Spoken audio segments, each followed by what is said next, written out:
Thank you for joining us. I'm here with the prosecutors and investigators who have worked diligently on the investigation of criminal attempts to interfere in the administration of Georgia's 2020 presidential election.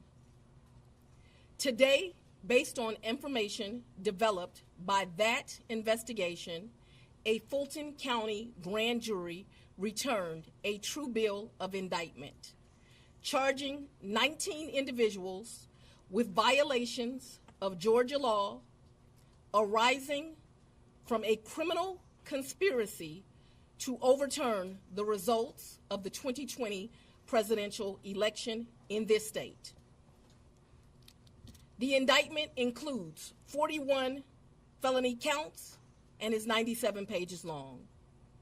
Please remember that everyone charged in this bill of indictment is presumed innocent.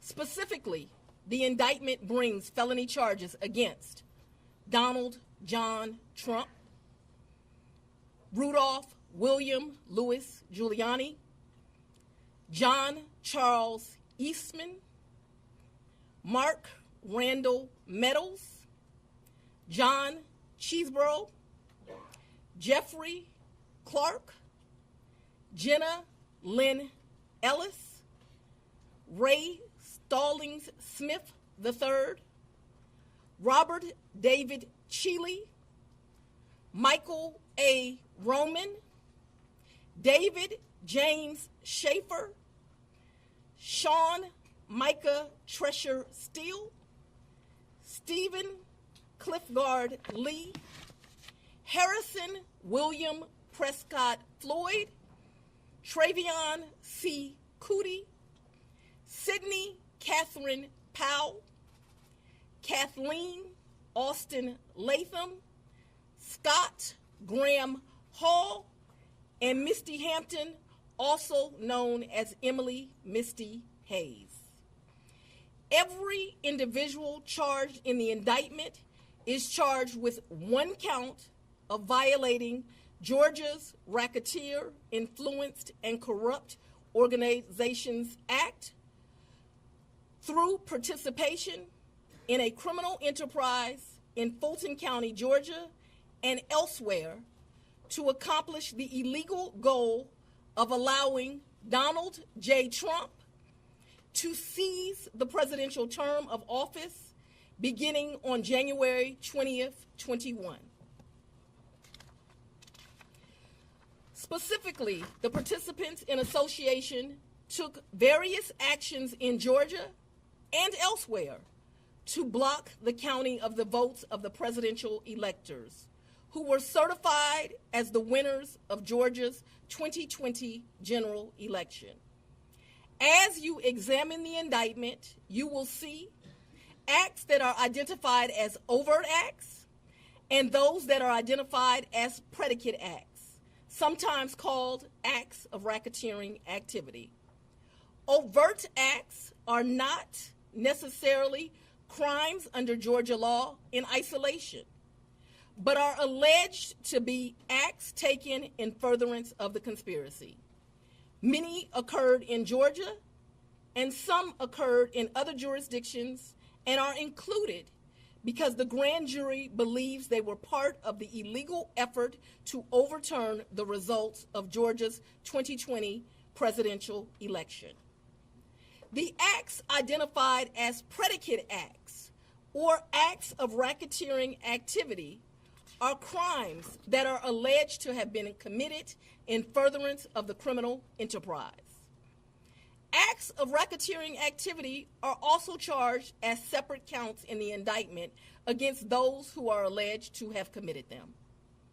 All elections in our nation are administered by these states, which are given the responsibility of ensuring a fair process and an accurate counting of the votes.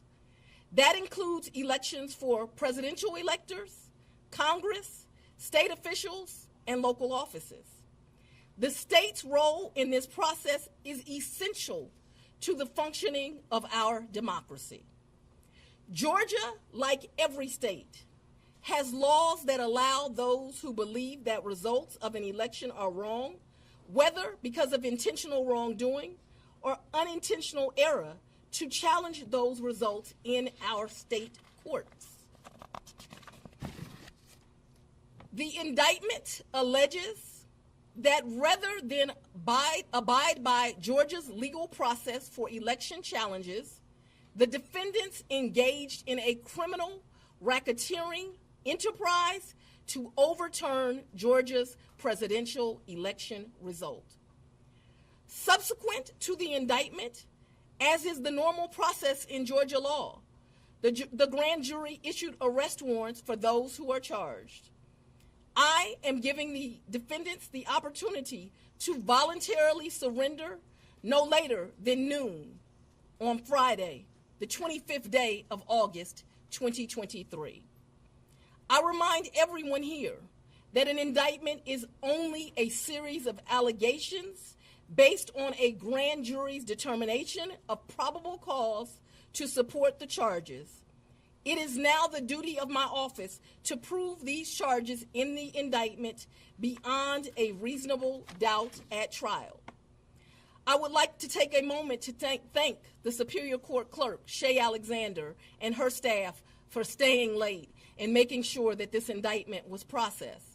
I would also like to thank the men and women of Sheriff Labatt's office for keeping the courthouse open, but most importantly for keeping us safe over the weeks and months that have led up to this indictment, and for what I know they will continue to do to keep us safe.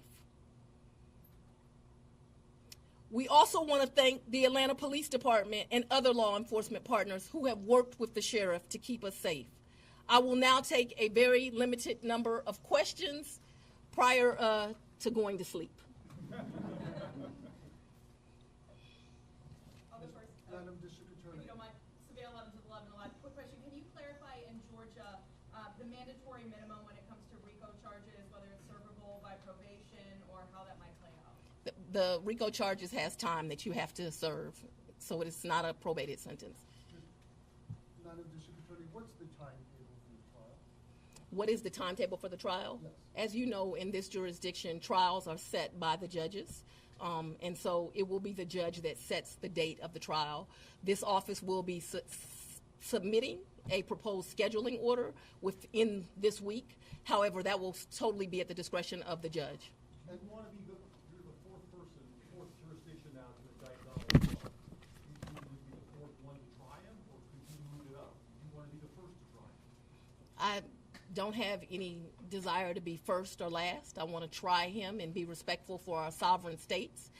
We do want to move this case along, and so we will be asking for a proposed order that occurs a trial date within the next 6 months. Madam District Attorney, earlier today there was a fictitious document, according to the Fulton County Clerk's Office, that was circulated online with charges against former President Donald Trump.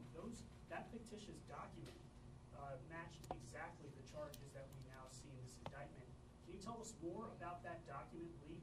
Because now you have the former president's lawyers who are saying that this is emblematic of a serious problem with your office. No, I can't tell you anything about what you refer to. What I can tell you is that we had a grand jury here in Fulton County. They deliberated till almost 8 o'clock, if not right after 8 o'clock. An indictment was returned. It was true billed, and you now have an indictment.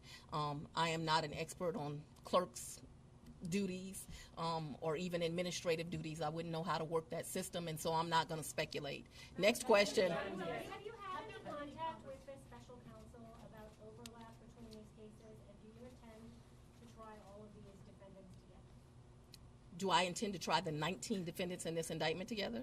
Yes. And have you had any contact with the special counsel about the overlap between this indictment and the federal indictment? I'm not going to discuss our investigation at this time. Madam I'm going to take. What do you make of the arguments made by former President Trump that this is a politically motivated indictment? I make decisions in this office based on the facts and the law. The law is completely nonpartisan. That's how decisions are made in every case. To date, this office has indicted, since I've been sitting as a district attorney, over 12,000 cases. This is the 11th RICO indictment.